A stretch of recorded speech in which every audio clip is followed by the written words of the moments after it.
In this episode, I'm going to interview Veronica and take you on the journey of her first property renovation, warts and all.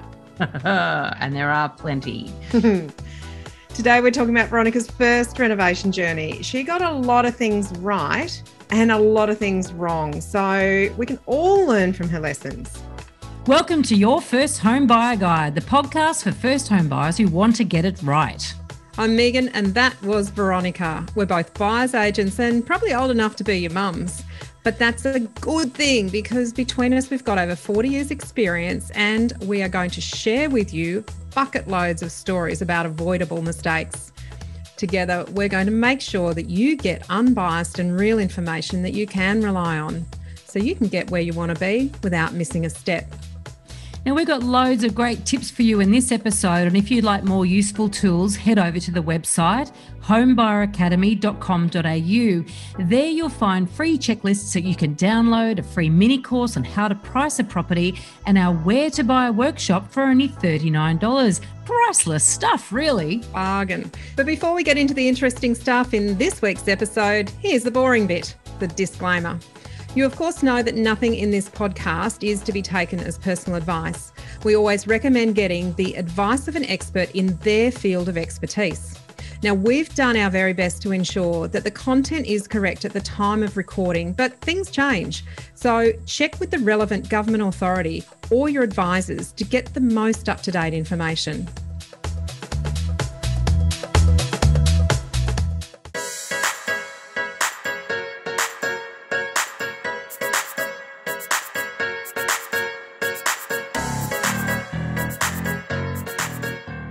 But before we get into my lessons, you've got an interesting little collage of houses behind you today, Meighan. For those of you watching the video, Meighan likes to choose a house. You've got one on the top, one on the bottom. What's the difference? So that was my last renovation. So that's about my ninth renovation that I've done. So the bottom one is the big grey elephant with the red roof, covered in asbestos and was bloody horrible, to be honest, but a really amazing position. And that was the finished product that we lived in for about 11 years and sold last year. So that was my last renovation project. Thought I'd share it with you. So that grey elephant was that, so the beautiful Queenslander at the top, lovely weatherboard, very pretty, double garage, lovely period detailing, et cetera, came out of that grey elephant. Wow. That's vision. It was in a great position, had great bones, but it had been really, really bastardized over the years. And it was just about sort of uncovering the features and reinstating some of the character. And it's a greatly admired house. I really love that house. It was a fabulous one. So take us back, Veronica. Why did you decide you wanted to buy a house to renovate? Okay, so we go right back to 2002, okay? I started in property in 2000. So I'd been, by this stage, towards the end of 2002, I'd been in the real estate industry for about 2.5 years. And I was doing well, obviously, because I was able to buy an investment property. And I wanted to renovate mainly because I was working in an area where there was a lot of gentrification going on. I could see that people were making great gains by transforming these little cottages and semi-detached cottages and terraces, etc., into something more substantial. So I sort of had it in my brain that this is what I wanted to do.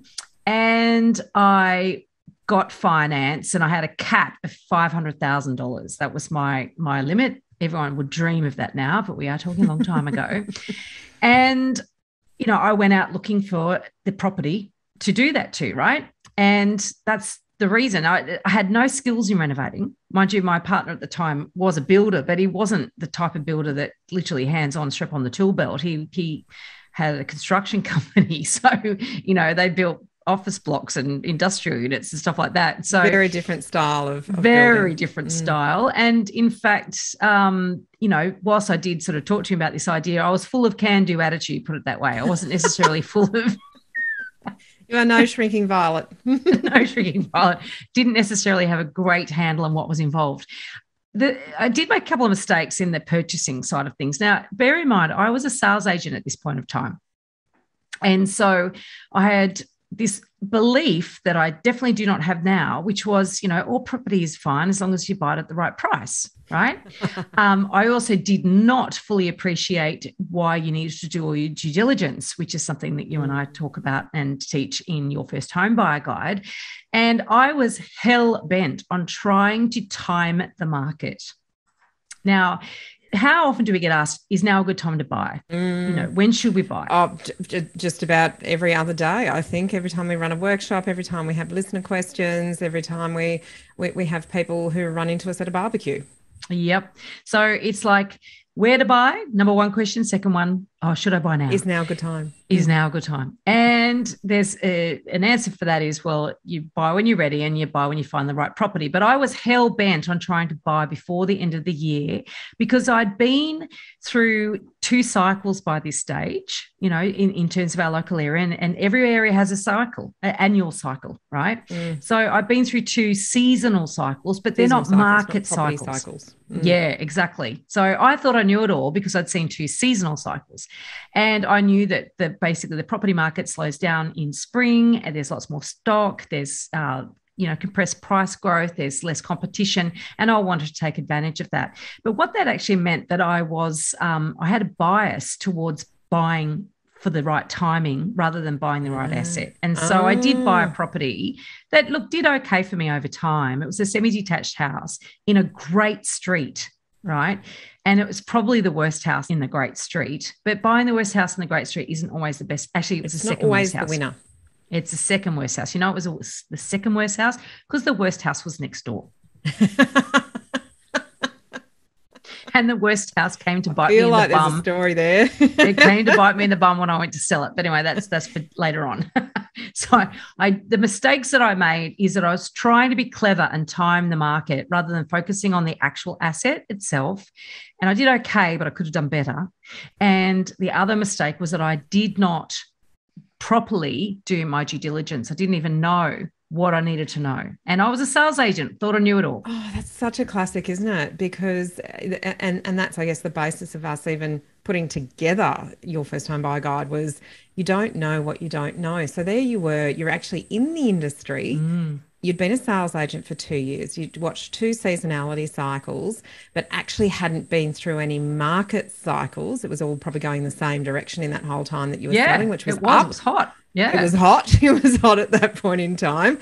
So we've got a bit of recency biases, perhaps thinking that this is always going to go in this direction, and some assumptions that weren't necessarily based on the correct due diligence or knowing what you didn't know. So some pretty good lessons in there already. Where did we go from there?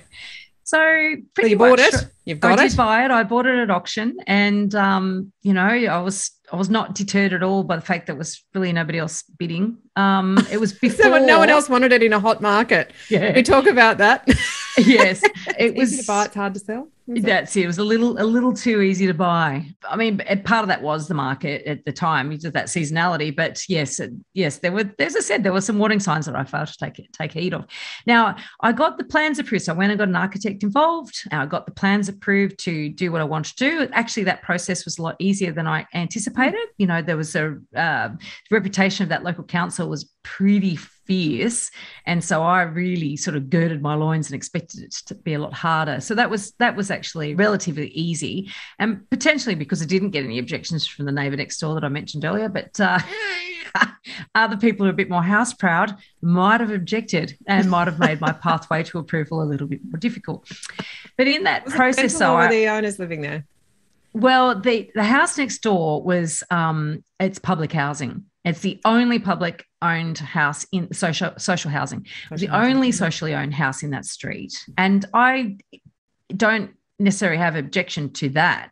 It was more the fact that it, effectively it was being occupied by a hoarder and had been for many, many years. So my assumption was that I looked at that house and just assumed that it was an old sort of Italian or Greek person that owned it, because it was had some interesting detailing to it and a lot of concrete, right? So I just made this assumption that it was an old migrant's house. I didn't even check, and I may or may not have continued to buy it. I don't know, but I didn't even check. I just made that assumption, which is ridiculous, right? You know what assumptions make? You didn't know what you didn't know. Didn't know what I didn't know. And assumptions make an ass out of you and me. Did you know that? Anyway, Daggy, that's a mum joke. Okay, so I made some assumptions and I missed out on some other aspects of due diligence. One of which was that I couldn't actually do what I originally intended. The block was long. It was quite a long, big block for the area. It was 211 square meters. In the area that I was buying in, the average was about 186. So that was a bit bigger than average, which is great, but it was long and skinny and it tapered off. So not much frontage? It was wider at the front than it was at the back. It was this long, skinny wedge, right? Which meant that it tapered off so much at the end that it was only 2 meters wide at the very end of the block, right? So it's a bit useless when you've got a block that's 2 meters wide at its narrowest point. But what it actually meant was because the block narrowed, what I originally intended to do was actually renovating 2 stages. I wanted to open up downstairs, make an open plan, have a 2-bedroom, 1-bathroom house with a big open plan, kitchen, dining, living, and then go upstairs in the future to put a main bedroom and bathroom up there. That was the plan. That was what I thought I could do. And it became quickly evident to me that the block narrowed at exactly the wrong point, that I couldn't make it long enough to have 2 bedrooms and all the living downstairs. I had to actually put 1 bedroom downstairs and 2 bedrooms upstairs, which meant that it was never going to be a 2-stage renovation. It always had to be a 1-stage renovation. So that was one mistake. Now, in the end, it didn't matter, but it did. That was an assumption I made that I didn't check. The second one is actually in a flood zone. Now, in 100 year flood zone. The information was much harder to come by in 2002. Let's be realistic. Not in New You would have South had to Wales. go to council rather than actually find it online. No. It was true. Actually, that is true. However, that is in a zoning document, which is part of the contract. So therefore, right. That's right, because you have much more disclosure in New South Wales. That's exactly right. In Queensland, might have been harder to come by. In much harder to come by. Not. Now, and look, in the end of the day, that's never flooded there. And even some of the massive torrential rain we've had in years gone by, where there's been other areas that flooded that never flooded before to people's knowledge, and it's still never flooded. So that wasn't really an issue. It's just that it meant that there was an extra consultant's cost. So I had to pay for a hydraulic engineer's report at a cost of $3,000, really, which is a bit silly given that the house is already there. And it's just that, councils will just have all these boxes you got to tick and say, well, the house is already there. I said, what if I don't extend downstairs? What if I keep exactly the same footprint? No, it's still got to do the report. So it was like, that just meant a report really for nothing, given that the house was already there. Like it might have been about 1% of your final contract price. Yeah, look, it wasn't huge in the whole scheme of things, but still $3,000's $3,000, isn't it? There's a party wall. Now, it's a semi-detached house, right? So, and that's fine because you can still renovate terraces and semi-detached houses. And I learned about a party wall, and you've got to use, or if you can use the party wall for support. So the party wall is the wall that joins 2 houses together. It's the wall in between, the one you share. And I was going up. Now, if we had an easement on that, so it's a legal written term, document, right? But it's a right of use or whatever that had been agreed between the 2 halves or the owners of the houses, then I would have been able to use that party wall for support for my upper story. But instead, the neighbour wouldn't agree, so I had to put in extra support. So it didn't mean I couldn't do it. It just meant that, one of those things, if there's an easement there, you go, great, I'm not going to have to pay extra money to support the upper story. I'm going to be able to use the wall that's there, but because the neighbour wouldn't agree, I had to pay more money. So there's just things to know, And that can be picked up in the documents that are provided in the sale contract. So if there's an easement on a party wall, which is the joining wall, that's often how it's dealt with, so that each property remains freehold rather than having any kind of body corporate levies or agreements or bylaws that govern that shared wall. So there's a couple of different ways of doing it. You've got to understand whether it's an easement and it's freehold, or if it's group title and it's part of common property. Now, in New South Wales and probably in Victoria as well, because it's quite common to have terrace houses and semis, which you don't sort of have so much in Brisbane. Yeah. So here in the older style property, the easement has to have been applied for at some point and agreed to. So it's actually really common to get a row of terraces, no easements whatsoever. In fact, some terraces, there's just a bit of a side issue here, but some terraces have no firewall up in the attic. So if they've never been renovated, you can go through one manhole in one house and you can crawl along the rafters and climb in through. Surprise. Yes. Wouldn't that be an interesting one to drop into your bathroom one day? Yeah, no, that definitely wasn't the issue here. But the other thing was the fence line, right? So I got a survey. When you get get plans approved and you go to an architect or however you're going to get your plans drawn up, the first thing you need to do is get a survey. So I got that survey, and because it's very rare that they are available in the contract of sale, and it's not a mandatory document anywhere to have a survey, but it's a good idea to get one. And so that survey, if I just bothered looking at it, I would have noticed that fence was not on the boundary. So, and it's not uncommon for this sort of thing to happen. People just build the fence. And I didn't actually notice this until I actually got the builder on board, by the way. But the thing is with the fence line, and that's when I discovered who actually owned the house next door, was because the fence needed replacing. And my property manager found the owners and then turned out to be a government department. So they paid for half the new fence and I paid for half the new fence. This before we did the renovation. And of course, it just got replaced where it was. Now, when I actually stepped through the property with the builder for the first time to go, right, and this is what gets extended and this is where the kitchen goes and blah, blah, blah. And they went, well, that's going to be interesting because it looks like the wall of your house is on the same spot as the fence. And I thought, well, that shouldn't be right. That's when I got the survey out and went, the whole fence was a metre onto my land. Which meant that house next door, all of their services, so like their hot water system, what else was there? There was a few other things bolted to their wall, were actually overhanging my property. So they had to move them all. And I actually put the fence where it was meant to be. It wasn't that simple, but we got there in the end. But yeah, at one point I had a big dispute because they didn't want me to move the fence, even though I couldn't actually do my renovation without moving it. Well, yeah, you can put your fence on the fence line, but you've got to know where that boundary is by doing the survey. So there's a good tip. Not many people do surveys as part of the purchasing process. Well, and what's the main reason for that? Cost. And time. Yeah. It's hard to do. Particularly if you are renovating or planning to extend or put in a pool, it's absolutely essential because if you put those things in without having surveyed and you don't really know where your boundary is, you may be forced to pull it out. And you can be given a show cause notice by council to do that. 100%. And or the neighbour might start arcing up if they go, your shed's on my land, your pool's on my land. Now, not easy to pick up and move. No, God, no. And such a cost and it's a nightmare. So I bought it in 2002, end of 2002, fast forward 2010. And you lived in it as it was for a long time. I never lived in it. Never. You rented it. Yep. It's always rented out. So it's always an investment, this property. And, it always had tenants, but because it was a bit small and a bit sort of run down, it was obviously very livable. But I always made sure that I had tenants by saying you could have a dog there. So, tenants, particularly if they've got a big dog. And so I wasn't worried about obviously the garden or anything because I knew I was going to do a renovation. So it was like the dog can just go to town. So I always had a tenant for that reason. So I got myself a fixed builder contract. So in 2010 was time to do the renovation. And this is sort of some interesting things that I learned through this. And I'm sure you have, did you say you've done 9 renovations? Yeah. Okay. So you will definitely have been through this. I realized for the first time that architect design plans aren't exactly what the builder needs. Because you need a lot more detail. Yeah, they need detailed drawings. Know what size piece of metal is going to hold the building up. Yeah, how does it join with something else, And I had no idea. I just figured, well, the architect designs the plans, you submit them to council, they get approved, and then the builder just builds it, right?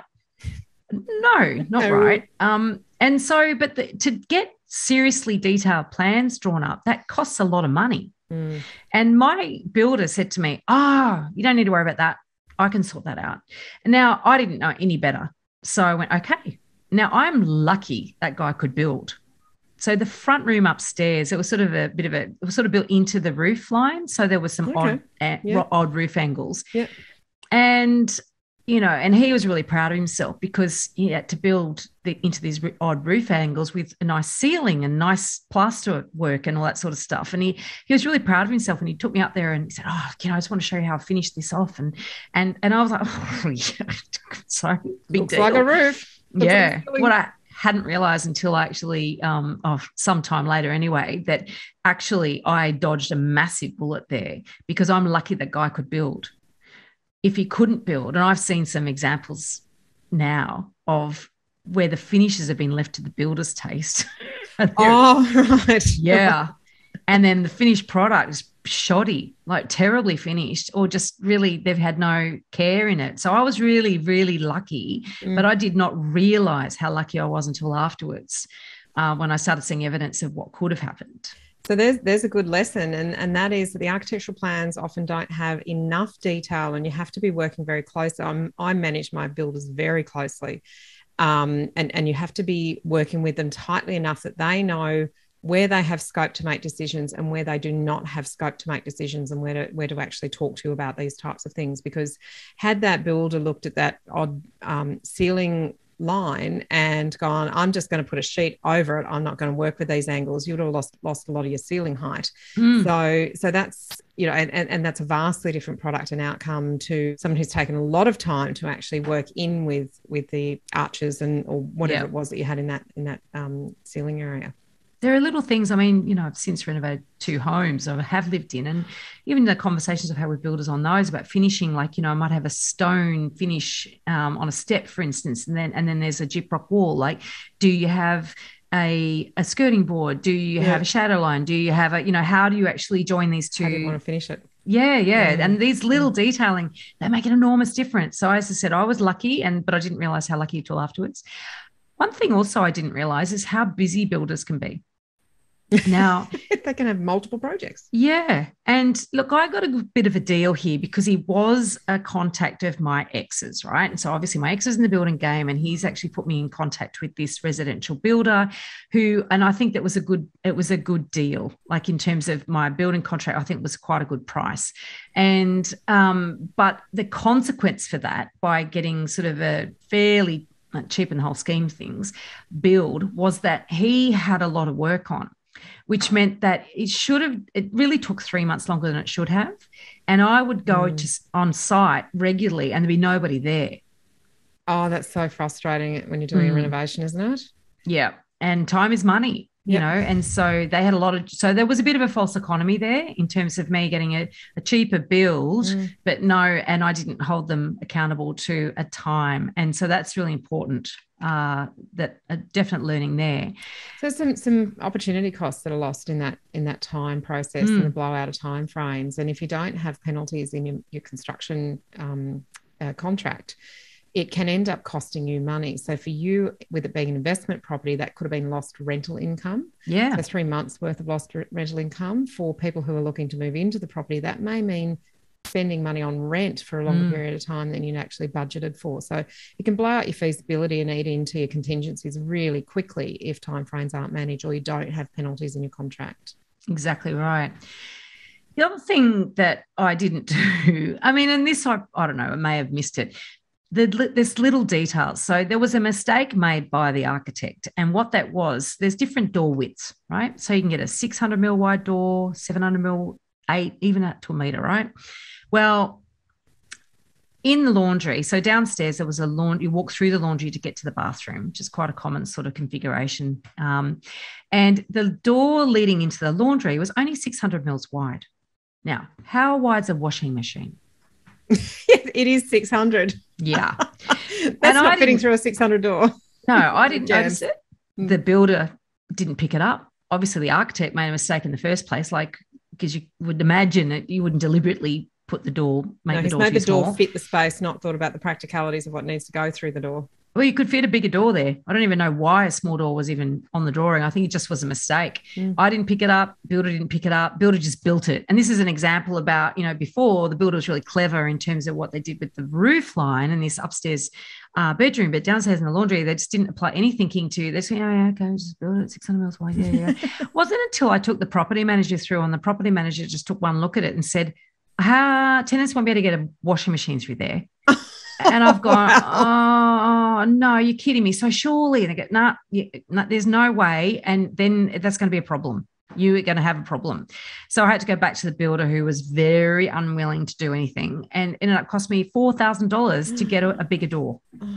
So check, recheck, practically check, walk through in your mind. You just still miss things like that. Yeah. And that's, that's again, a conversation with the builders around, if you see something that you think isn't going to work from a practical point of view, flag it with me. Don't just go ahead with it and assume that I want it that way for some reason. So I think that's a big conversation to have with your builder as well, because sometimes practicalities don't reveal themselves until you're actually physically walking into spaces. Totally. I would actually go so far as to say have at least a weekly site meeting with them. And I didn't do that. You think I would have, but I didn't. Certainly in subsequent renovations I have. But at that one, you just make that assumption. It's that you don't know what you don't know. Yep. That's exactly what it was. At least weekly. And I always have minutes of the meetings that show who's agreed to do what and every variation that is agreed to in writing. So really, really important that anything that is discussed with a builder or any changes are put into writing and in the proper format. Totally, because you don't want a variation bill at the end of it. And they go, we didn't agree to all this or yes, whatever. How I funded it was a big mistake, right? This is a massive mistake, really, because this is actually the bit that unravels this whole story, right? So I did well in the sense, like people often say, I did well with that property. I renovated, I made money, and I sold it at a profit. I could have done a hell of a lot better. And in fact, I should still own it.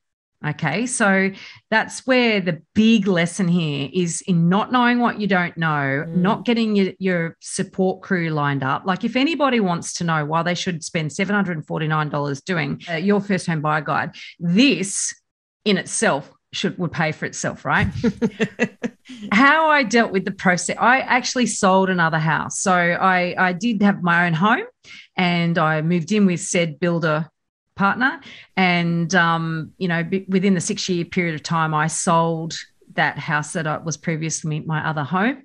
And I put the proceeds of that sale, so the profit on that, what I'd made on that property, I put off the mortgage. I did not go and get advice and set up an offset account. I did not even, did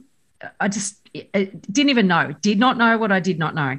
Put it off the mortgage. So in putting it off the loan, reducing the principal, great, because it decreased your interest payments, but you couldn't actually then get that money back out if you didn't have a redraw facility. It was there, it was gone. No, and what I did do though, I did redraw that money to pay for the renovation, right? But what would have been a better way of doing it would have been to create an offset account and even borrow the money to do the renovation, because I could have. I was able to borrow more, but I had this mindset of like, you don't want debt, Keep in mind, this was investment debt. This was absolutely this was deductible investment debt. Yeah. And the reason I sort of want to tell this story as well is because this is about, we say property is about long-term, right? Now, and it comes back to non-investment debt in a minute and why it's important where your debt is,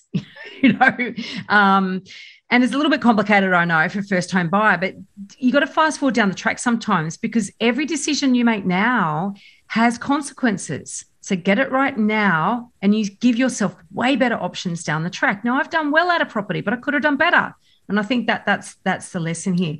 So I missed crucial tax offsets, right, by putting money off the mortgage, even when I did at the time, because that's not deductible debt. But anyway, I mean, what am I saying? That is deductible debt. And anyway, let's not get complicated with that. The thing was, there was a knock-on effect, which I will get to, because in 2018, I needed funds to renovate my own home. So that's the one I'm living in now. And the most sensible thing to do was to sell this property that I renovated back in 2010. So by this time, I'd owned it 16 years, right? And the reason the most sensible thing to do was because I had a huge amount of equity in that property. In the investment property. And if I was going to borrow to do the renovation on my own home, I would have a huge amount of debt on my own home. and a huge amount of equity in investment property. And that's an inefficient way to have debt, because the debt on my own home is not tax deductible and the debt on the investment property is. So I had it completely asked about. And the reason it was asked about was because I didn't make use of that offset account.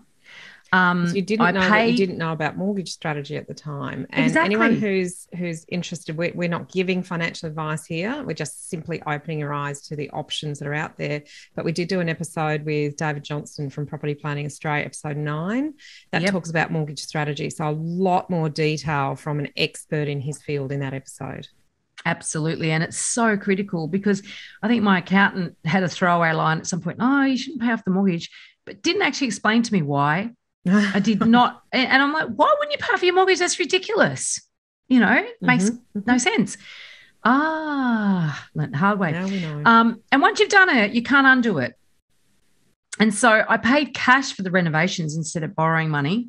So effectively use that redraw where I potentially could have borrowed money. And maybe I couldn't, but I never looked into it. I think that's the most important thing. But what that meant, that once again, is that I had equity. And people go, oh, well, what are you complaining about? You had equity. Yes. And that's great. I'm not complaining about having equity. It's just where it was.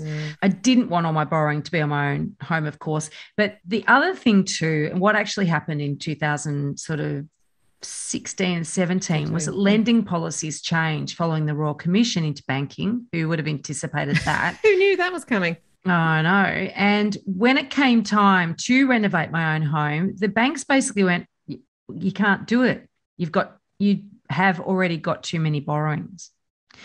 And so that's a borrowing capacity. And we do see this question come up quite a lot in forums on, online, and also questions on the social wall in Home Buyer Academy. And that is around limitations to borrowing capacity. So sometimes it doesn't matter how much equity you've got. You may have actually maxed out your ability to borrow money according to the bank's policies. And that's what I've done. So, before, God, banks would throw money at me, because I remember buying a property where I simply had to sign a document that said, I can afford to repay this loan. Wow. Yeah. That was the entire, so that was a low doc lending environment in about 2006. Sign a document. I can repay this. It's just crazy. I mean, we're a long way away from that now. We are a long way. But, maybe we'll find which is a good thing, but it's a good thing and a tough thing. So therefore, I was faced with, well, how long do I wait before I renovate my own home? And look, the timing was crap, really, because it was actually the bottom of the market, 2018. But I didn't know how long that will go on for. And I also was pretty experienced by now, Veronica. You had a lot of lessons. Yeah, by this stage. Yeah. So you were thinking things through, and opportunity costs and risk analysis, and you're in a much better headspace in education. Yes, much more critical in my thinking around market timing and all the rest of it. I didn't know how long the bottom, would be bottomed out for. I also was totally and utterly sick of renting. Because I was renting while I was, got plans approved on this house that I'm in now. And I just wanted to get on with things. So I made a call, I bit the bullet, and I decided to list that house, right? And it sold. So I paid $470,000 for it back in 2002. The renovation cost the building, it was $290,000, which was the build plus $4,000 for the laundry. Yeah, plus $4,000 for the laundry, and the cost of I think the sort of consultant's cost to get it approved was something like $25,000. So I sold it for $1.55 million in September 2018. Now it was tough because I tell you what, it would have sold a year earlier. I think it was comparable properties were selling for 1.7. So I knew that I was taking a bit of a dip, but that was an educated decision, and I was okay with that, right? So I came to eyes wide open. Yeah. Pros, cons, risk analysis, decision-making tools, at your ready. You actually made an eyes wide open decision. I absolutely did. Now, the big mistake obviously was that I backed myself into a corner financially, and I lost the opportunity to time my sale. That is if I wanted to get on with my life, right? So, and I made that call. So that's fine. But that was my mistake was made back in 2007, because that's actually when I sold the other property and put the money on the mortgage. So that's actually when I made that mistake. So it was 11 years later that I paid for that mistake, put it that way. I chose a great agent to sell it. And I am absolutely confident that she squeezed every last drop out of that market at the time. And in fact, there was a vastly superior property in a much better position in the same street that was double fronted, freestanding, bigger land, similar accommodation, but just all one level.